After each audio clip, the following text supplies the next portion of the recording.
बेटा हम लोगों ने जेनेटिक्स का चैप्टर स्टार्ट किया था, ठीक है ना। मैंने जेनेटिक्स से रिलेटेड कुछ चीज़ें बताई थी आपको और ये भी बताया था कि जेनेटिक्स क्या होती है। हमने कहा था जेनेटिक्स क्या होती है बेटा, जेनेटिक्स बायोलॉजी की एक ब्रांच है जिसमें कि हम लोग क्या स्टडी करते हैं, किस चीज़ की पढ़ाई करते हैं जेनेटिक्स में, हेरिडिटी की और वेरिएशन की स्टडी करते हैं। किसकी स्टडी करते हैं, हेरिडिटी और वेरिएशन की स्टडी करते हैं। हेरिडिटी का मतलब क्या है, कैरेक्टर्स का, हेरिडिटी का मतलब क्या होता है, कैरेक्टर्स का एक जनरेशन से दूसरी जनरेशन में जाना, कैरेक्टर्स का एक जनरेशन से अगली जनरेशन में जाना।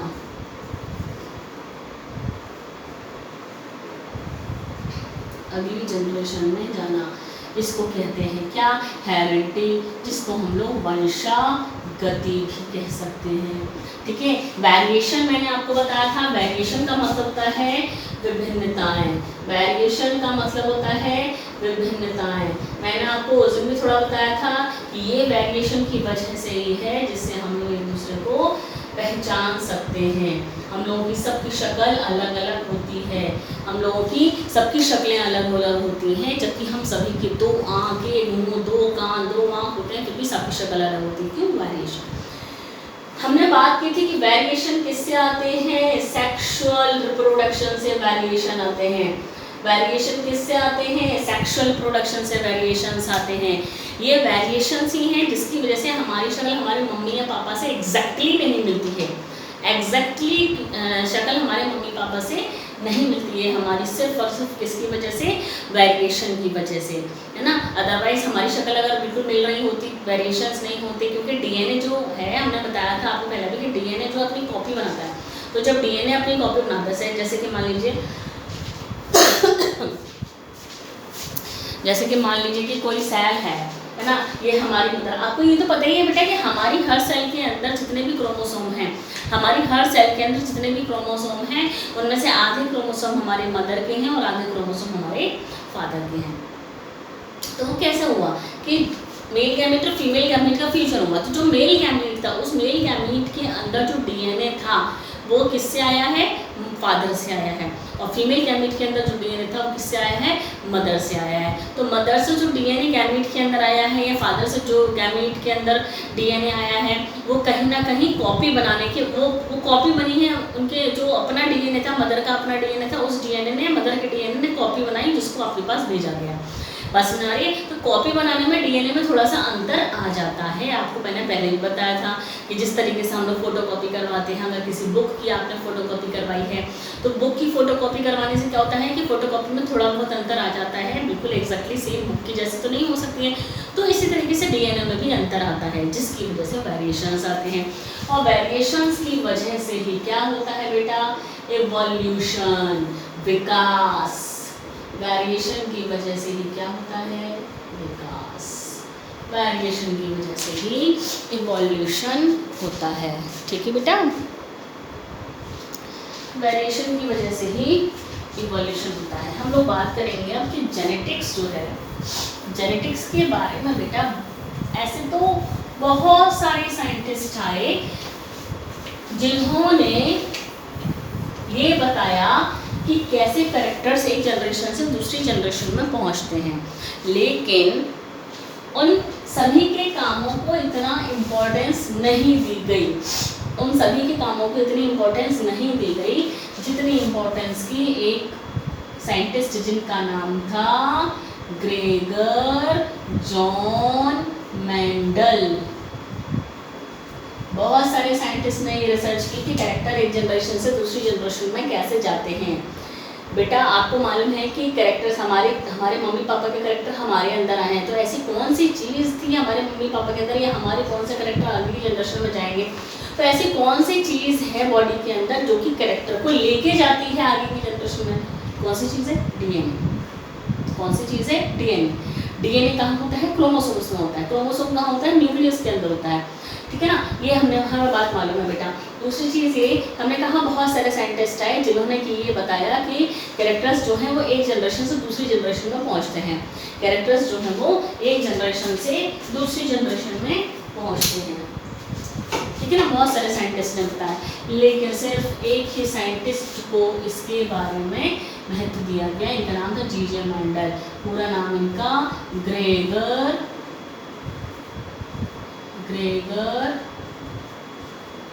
John Mendel.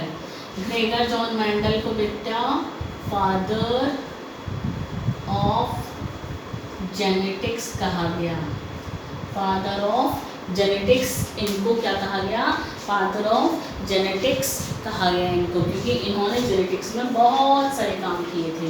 इन्होंने जेनेटिक्स में बहुत सारे काम किए थे बेटा, इसलिए इनको फादर ऑफ जेनेटिक्स कहा गया। ठीक है, ये जो ग्रेगर जॉन मेंडल थे बेटा, ये एक्चुअली मैथ के स्टूडेंट थे, मैथ्स के स्टूडेंट थे। इनका मन तो कहीं पढ़ने में ज़्यादा लगता नहीं था। किसान की फैमिली के थे, किसान थे इनके परिवार में, किसान फैमिली के थे, यानी इनकी फैमिली किसानों की फैमिली के बहुत ही साधारण परिवार के थे, बहुत ही साधारण परिवार के थे।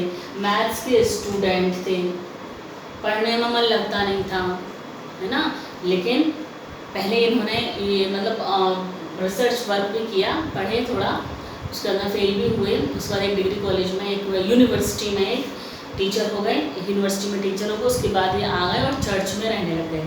चर्च होता है ना क्रिश्चियन लोगों का, वह चर्च में रहने लगे।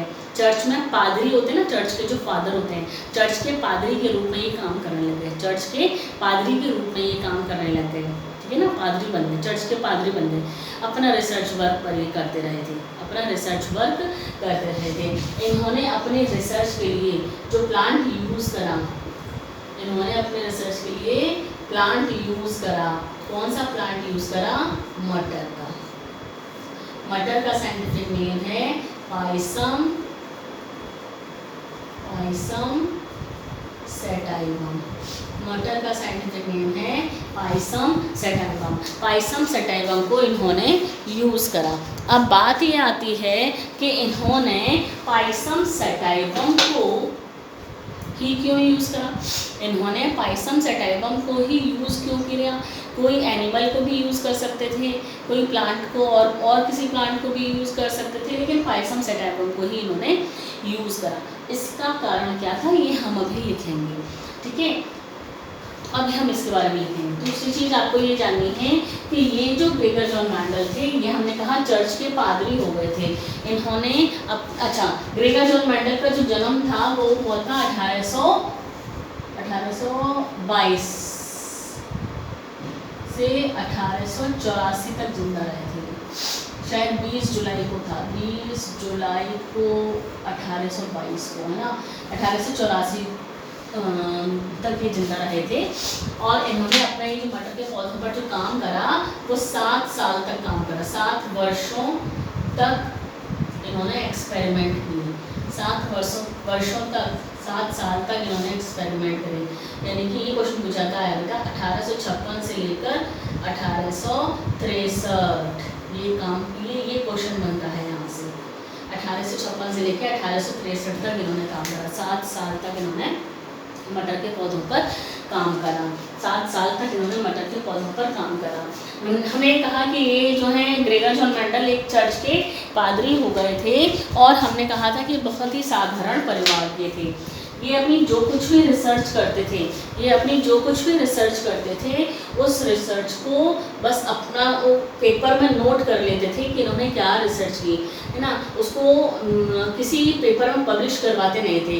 बेटा हमने पहले भी ये बात की है कि जब भी कोई साइंटिस्ट रिसर्च करते हैं या कोई भी रिसर्च करता है अगर, तो रिसर्च करने के बाद में वो जो रिसर्च होती है उस रिसर्च की बेटा आपको मालूम थीसिस बनाई जाती है, फिर पेपर में पब्लिश करवाया जाता है, पेपर में पब्लिश करवाया जाता है। तो जर्नल्स होते हैं, क्या होते हैं?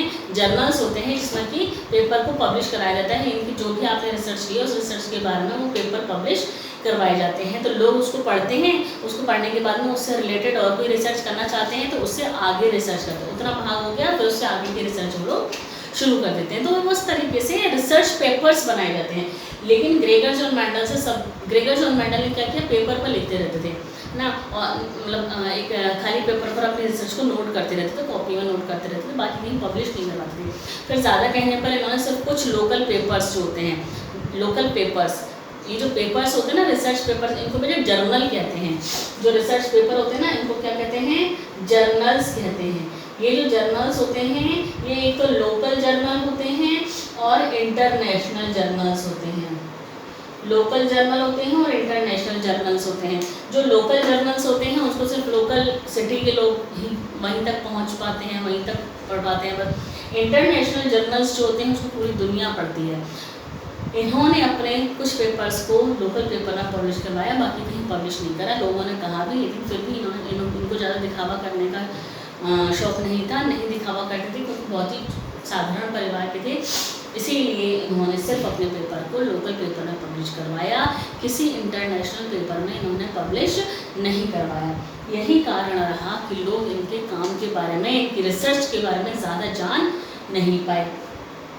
इनको बेटा मरने से पहले, ये 1884 में जब मरे, इनके काम को किसी ने जाना ही नहीं, इनके काम को किसी ने समझा ही नहीं। क्यों नहीं समझा?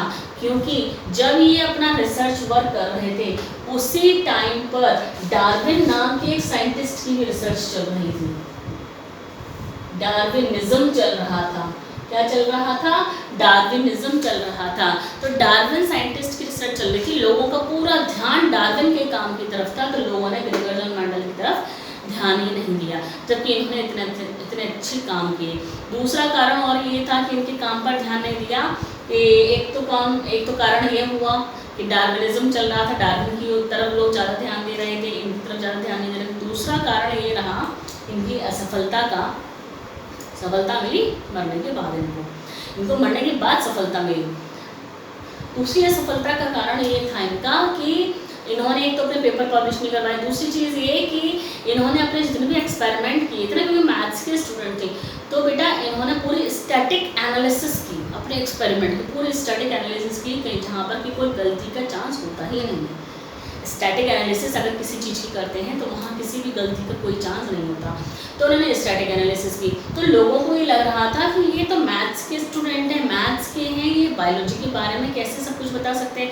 इसीलिए लोगों ने इनके काम की तरफ ध्यान दिया, कर ऐसे कर रहे हैं, कोई काम ऐसा कुछ नहीं है, ऐसा कोई काम नहीं था, मैथ्स के लोग हैं तो फिर ये बायो को कैसे बता सकते हैं, बायोलॉजी के बारे में कैसे बता सकते हैं। इसीलिए लोगों ने इनकी तरफ ध्यान नहीं दिया। लोगों को वो स्टैटिक एनालिसिस समझ में नहीं आती थी कि मैथ्स में करा हुआ है तो किस तरीके से, ठीक है। तो जब ये मर गए उसके बाद में 3 साइंटिस्ट आए। ये मरे 1884 में, तो करीब 1900 के करीब या 1905 के करीब 3 साइंटिस्ट आए थे बेटा। 3 साइंटिस्ट आए जिनके नाम थे ह्यूगो डी व्रीज, एक थे कार्ल कोरन्स और एक थे शेनमैन। ये 3 साइंटिस्ट थे। इन तीनों साइंटिस्ट ने मेंडल के मरने के बाद मेंडल के पेपर को पब्लिश करवाया। मेंडल के पेपर्स को पब्लिश करवाया इन तीनों साइंटिस्ट ने। बात समझ आ रही है? इन तीनों साइंटिस्ट ने मेंडल के पेपर को पब्लिश करवाया और मेंडल के जो नियम थे, जो आप पढ़ेंगे नियम, मेंडल के काम को पब्लिश करवाया, और वो भी मेंडल के नाम से। ऐसा नहीं है कि अपने नाम से पब्लिश करवा लिया, वो मेंडल के नाम से ही इन्होंने अपने उसको पब्लिश करवाया, ठीक है।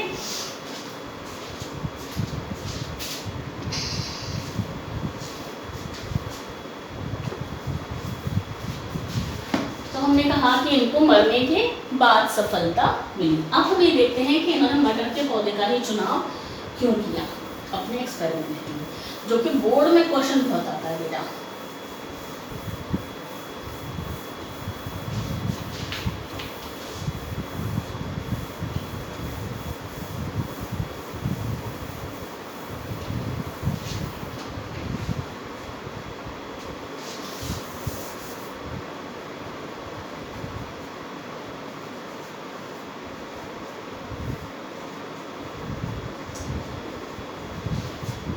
मेंडल ने मटर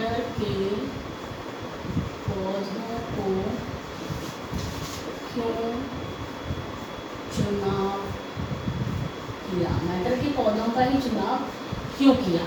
उसका पहला कारण ये था कि मटर के पौधे का जो जीवन चक्र था मुश्किल से 4 या 5 महीने का होता है। आपको मालूम है अक्टूबर नवंबर में मटर के बीज बोए जाते हैं तो मार्च तक तो उसकी कटाई हो जाती है, यानी कि मार्च के बाद उसकी पहली जनरेशन देखी जा सकती है। मार्च के बाद पहली जनरेशन देखी जा सकती है। जनरेशन ही तो देखनी थी, मेंडल को जनरेशन ही तो देखनी थी कि एक जनरेशन से दूसरी जनरेशन में कैरेक्टर कैसे पहुंचते हैं, यही मेंडल को देखना था बेटा। तो मेंडल ने इसीलिए मटर के पौधे को लिया कि मटर के पौधे का जो जीवन चक्र होता है वो शॉर्ट होता है। मटर के जीवन का जीवन चक्र, मटर के पौधे का जीवन चक्र छोटा होता है। दूसरा क्या कारण था मटर के पौधे को चुनने का? सेल्फ पॉलिनेशन का गुण होता है। सेल्फ पॉलिनेशन हो सकता है, मालूम है आपको क्योंकि बाइसेक्सुअल है। सेल्फ पॉलिनेशन का गुण होता है। तीसरा, इस मटर के अंदर कॉन्ट्रास्टिंग ट्रेड्स होते हैं। कौन से ट्रेड्स? कॉन्ट्रास्टिंग ट्रेड्स होते हैं मटर के पौधे। कॉन्ट्रास्टिंग ट्रेड का मतलब जैसे कि हाइट है, लंबाई है। हाइट जो है वो लंबी भी हो सकती है, मटर का पौधा लंबा भी हो सकता है और बौना भी हो सकता है। तो ये कंट्रास्टिंग ट्रेड्स होते हैं। ये क्या होते हैं? कंट्रास्टिंग ट्रेड्स होते हैं बेटा। क्या होते हैं बेटा? Contrasting trades. ठीक है, तो इन्होंने मटर के पौधे का चुनाव इसीलिए ही किया। जीवन चक्र छोटा होता है, सेल्फ पॉलिनेशन का गुण होता है और कंट्रास्टिंग ट्रेड्स होते हैं। ठीक है, कंट्रास्टिंग ट्रेड्स होते हैं। अब हम ये देखेंगे कि कौन कौन से कंट्रास्टिंग। बेटा मटर के पौधे में ना बहुत सारे कैरेक्टर्स होते हैं, कि बहुत सारे ट्रेड होते हैं। मेंडल ने केवल कितने ट्रेड को लिया? मेंडल ने मटर के पौधे के कितने कैरेक्टर पर काम करा? 7 कैरेक्टर्स पर। मेंडल ने 7 कैरेक्टर्स पर काम करा। कितने कैरेक्टर पर काम करा बेटा? 7 कैरेक्टर्स पर इन्होंने काम करा। ठीक है, अब हम देखते हैं कि कौन कौन से कैरेक्टर इन्होंने यूज करे।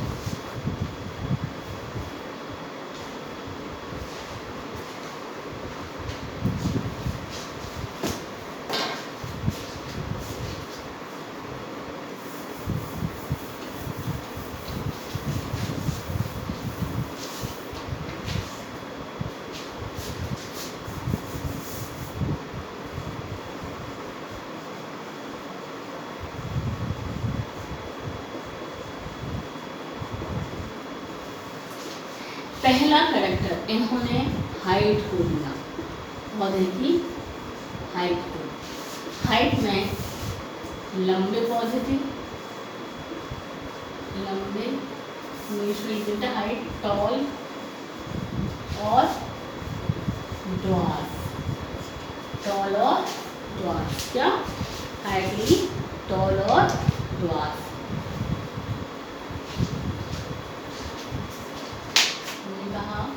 ये कैरेक्टर बेटा, ये जो हम पहले लिख रहे हैं ना, ये डोमिनेंट है, डोमिनेंट कैरेक्टर कहलाएगा। और इधर जो हम लिखेंगे ये रिसेसिव कैरेक्टर कहलाएगा। ठीक है, इस तरीके से हम चार्ट बना लेंगे।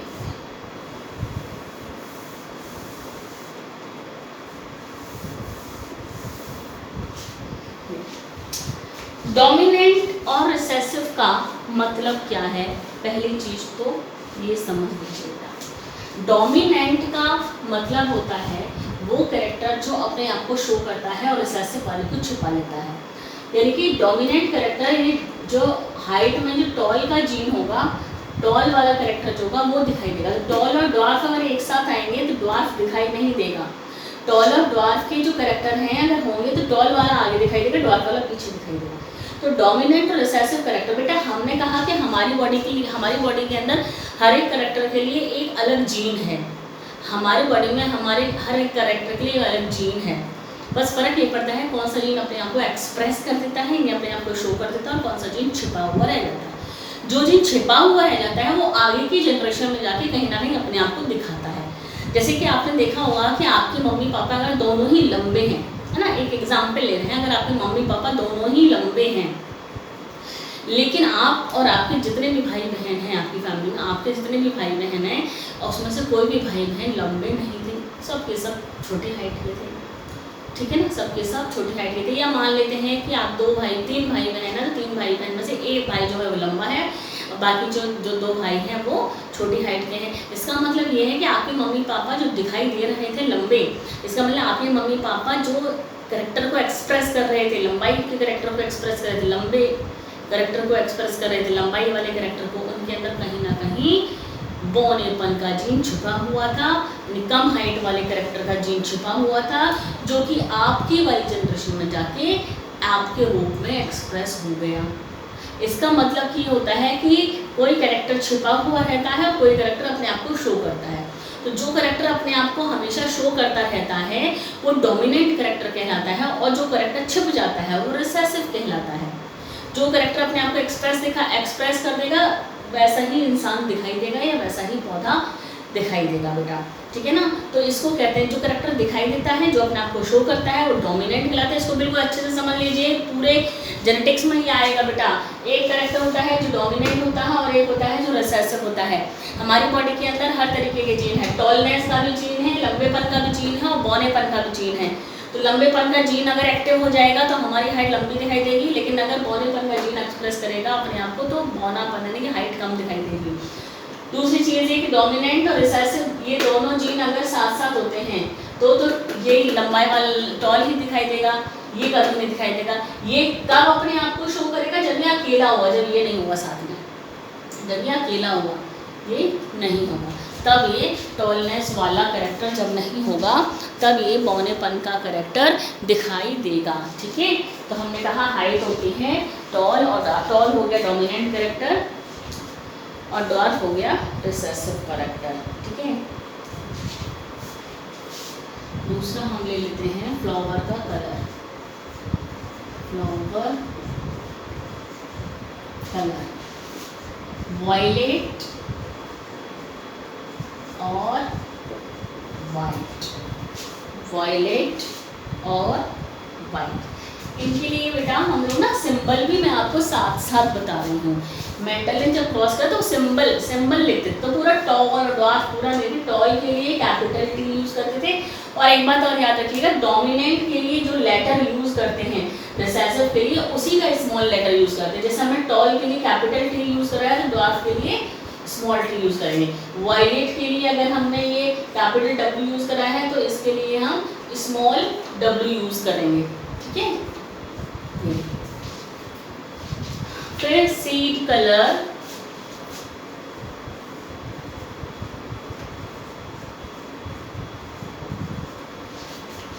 ग्रीन, और ग्रीन को कैपिटल जी से लिख लेते हैं, और येलो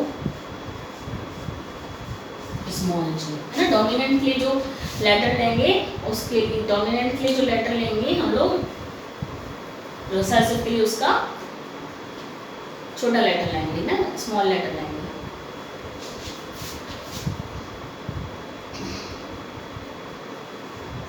फ्लावर की पोजीशन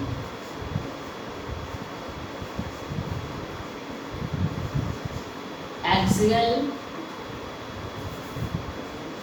फ्लावर की पोजीशन एक्सियल और टर्मिनल। एक्सियल कौन सी होती है? यहाँ से फूल निकल रहा है। टर्मिनल कौन सी होती है? ये ब्रांच निकली, यहाँ फूल, ये निकली, यहाँ फूल, ये निकली, यहाँ फूल, ये टर्मिनल पोजीशन होती है। पढ़ाया ना आपने मॉर्फोलॉजी में। ये एक्सियल इस तरीके से निकलता है, एक्सियल में से निकलता है।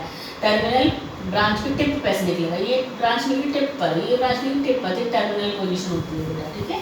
तो फ्लावर की पोजीशन या तो एक्सियल होगी, फ्लावर की पोजीशन या तो एक्सियल होगी या टर्मिनल होगी। तो इसके लिए कैपिटल ए लिख देते हैं, इसके लिए स्मॉल। 4 कैरेक्टर हो गए। 5वां कैरेक्टर है पॉड शेप। पॉड क्या होती है बेटा? पॉड होता है मटर, जो मटर का पूरा फली होती है, मटर की फली पूरी वो पॉड कहलाती है। क्या कहलाती है? पॉड। तो पॉड का जो शेप होता है इनफ्लैटेड, इनफ्लैटेड जिसको हम कैपिटल आई से लिखते हैं, और कॉन्स्ट्रिक्टेड, कॉन्स्ट्रिक्टेड जिसको हम स्मॉल आई से लिखते हैं, इनफ्लेटेड और कॉन्स्टेंट। पॉड का शेप, पॉड का कलर, पॉड कलर यानी कि जो मटर ग्रीन्स है, जो फली है, पॉड का कलर ग्रीन और येलो।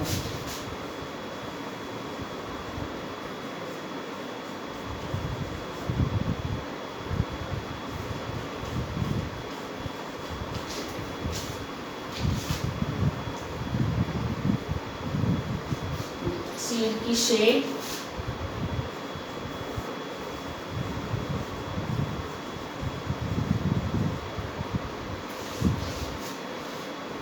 सीड की शेप गोल है कि सिकुड़ा हुआ है?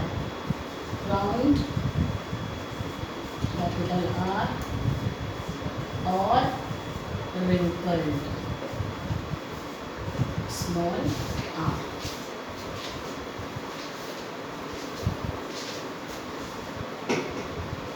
ठीक है बेटा, ये कंट्रास्टिंग ट्रेड्स हैं। क्या ये कंट्रास्टिंग ट्रेड्स हैं बेटा? ठीक है,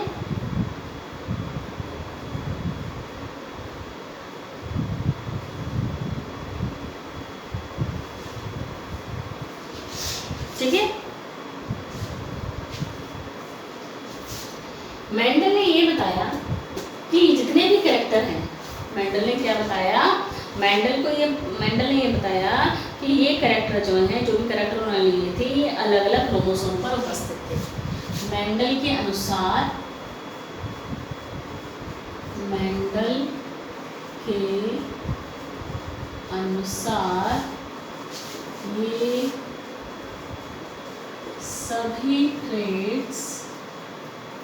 ये सभी ट्रेड्स अलग अलग क्रोमोसोम्स पर थे। ये याद रखना, अलग अलग। मेंडल ने कहा था ये सारे के सारे क्रोमोसोम अलग अलग, ये सारे के सारे कैरेक्टर अलग अलग क्रोमोसोम पर हैं। जैसे मान लीजिए कि ये एक सेल है ना मटर की, ये न्यूक्लियस, ठीक है, इसके अंदर ये एक क्रोमोसोम है, ये एक क्रोमोसोम है, तो एक जीन यहाँ पर है यानी कि हाइट का जीन, एक जीन यहाँ पर है यानी कि सीड के कलर का जीन। आपस में कोई रिलेशन ही नहीं है कि क्रोमोसोम ही अलग अलग है। तो ये ध्यान रखना, मेंडल के अनुसार ये सभी ट्रेड अलग अलग क्रोमोसोम पर है। मेंडल ने उन्हीं कैरेक्टर के बारे में रिसर्च की। ध्यान रखना, ये बहुत ही इंपॉर्टेंट चीज़ है। मेंडल ने सिर्फ उन्हीं कैरेक्टर को लिया, जो कि अलग अलग क्रोमोसोम पर उपस्थित थे। मेंडल ने उन्हीं कैरेक्टर पर अपनी रिसर्च करी जो अलग अलग क्रोमोसोम पर उपस्थित थे। अदरवाइज आपको क्या लगता है कि एक क्रोमोसोम ये है, एक क्रोमोसोम पर तो पता नहीं कितने सारे जीन्स होते हैं, हजारों जीन्स होते हैं। एक क्रोमोसोम पर तो हजारों जीन्स होते हैं, हजारों जीन्स। तो इस क्रोमोसोम के इस कैरेक्टर की स्टडी करी, बाकी की नहीं करी। तो इन्होंने सिर्फ और सिर्फ उन्हीं कैरेक्टर को लिया। बेटा मटर के पौधे में तो और भी कैरेक्टर रह गए थे ना, बाकी थे और भी कैरेक्टर होते हैं। ऐसा थोड़ी है कि मेंडल ने 7 कैरेक्टर को लिया तो मटर के अंदर सिर्फ यही वाले कैरेक्टर होते हैं, और भी कैरेक्टर होते हैं मटर के अंदर, लेकिन मेंडल ने उनको नहीं लिया। अपने एक्सपेरिमेंट के लिए। मेंडल ने सिर्फ उन्हीं कैरेक्टर को अपने एक्सपेरिमेंट के लिए लिया जो कि अलग अलग क्रोमोसोम पर उपस्थित थे। उन्होंने ये कहा कि ये सभी कैरेक्टर अलग अलग क्रोमोसोम पर उपस्थित थे। अदरवाइज एक क्रोमोसोम पर तो बहुत सारे कैरेक्टर के जीन हो सकते हैं, वो नहीं लिए मेंडल ने। एक क्रोमोसोम पर एक कैरेक्टर, एक क्रोमोसोम पर एक कैरेक्टर, ऐसे इन्होंने लिया। ठीक है, तो मेंडल के अनुसार ये सभी ट्रेड जो थे, मेंडल के अनुसार ये सभी ट्रेड जो थे ये अलग अलग क्रोमोसोम पर उपस्थित थे। ठीक है,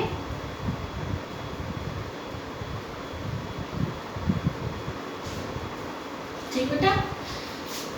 लेकिन बाद में क्या हुआ, कुछ साइंटिस्ट आए, उन्होंने ये कहा कि कुछ साइंटिस्ट आए जिन्होंने ये कहा मेंडल के बाद कि मेंडल ने कहा था कि सभी कैरेक्टर अलग अलग क्रोमोसोम पर उपस्थित थे, लेकिन उनके अनुसार ये सभी केवल 4 क्रोमोसोम पर उपस्थित थे। 4 क्रोमोसोम पर। 7 पर होने चाहिए थे ना, 7 पर होने चाहिए थे, केवल 4 क्रोमोसोम पर उपस्थित थे। Chromosome number 1, chromosome number 4, chromosome number 5 और क्रोमोसोम नंबर 7। ठीक है। मेंडल ने कहा था कि ये सभी कैरेक्टर जो उन्होंने लिए थे अलग अलग क्रोमोसोम पर उपस्थित हैं। बेटा मटर के अंदर, मटर में कितने क्रोमोसोम होते हैं बेटा पता है? 14 क्रोमोसोम, 7 पेयर, 14 क्रोमोसोम होते हैं मटर के अंदर, 7 पेयर, 7वां क्रोमोसोम, 7वां पेयर। मेंडल ने कहा था सभी कैरेक्टर अलग अलग क्रोमोसोम पर हैं, पर बाद में और साइंटिस्ट आए, उन्होंने बताया कि नहीं, ऐसा नहीं है, ये सारे के सारे कैरेक्टर अलग अलग क्रोमोसोम पर उपस्थित नहीं हैं। ये सारे कैरेक्टर कुल मिलाकर 4 क्रोमोसोम पर उपस्थित हैं, क्रोमोसोम नंबर 1, क्रोमोसोम नंबर 4 और क्रोमोसोम नंबर 5 और 7 पर। वैसे तो 7 क्रोमोसोम पर होने चाहिए थे, क्योंकि मेंडल ने कहा था कि सभी अलग अलग क्रोमोसोम पर, लेकिन ऐसा नहीं था। साइंटिस्ट आए उनके बाद जिन्होंने ये बताया कि ये क्रोमोसोम नंबर 1, क्रोमोसोम नंबर 4 और क्रोमोसोम नंबर 5 और 7 पर उपस्थित थे। जैसे कि ये वाला जो कैरेक्टर था, ये वाला क्रोमोसोम नंबर 5 पर था, ये क्रोमोसोम नंबर 7 पर था। ये जो कैरेक्टर था पॉड का कलर, ये क्रोमोसोम नंबर 5 पर था, और ये जो सीड का शेप था ये क्रोमोसोम नंबर 7 पर था, और जो फ्लावर का कलर और सीड का कलर है वो क्रोमोसोम नंबर 1 पर था, ये क्रोमोसोम नंबर 1 पर था, और ये दोनों ये क्रोमोसोम नंबर 4 पर थे। ऐसा था। तो मेंडल ने कहा था सब अलग अलग क्रोमोसोम पर है, लेकिन वास्तव में ये अलग क्रोमोसोम पर नहीं थे, ये 4 क्रोमोसोम पर थे टोटल मिलाकर। ठीक है। इसके आगे मेंडल ने और क्या क्या काम किए थे हम लोग नेक्स्ट लेक्चर में समझेंगे।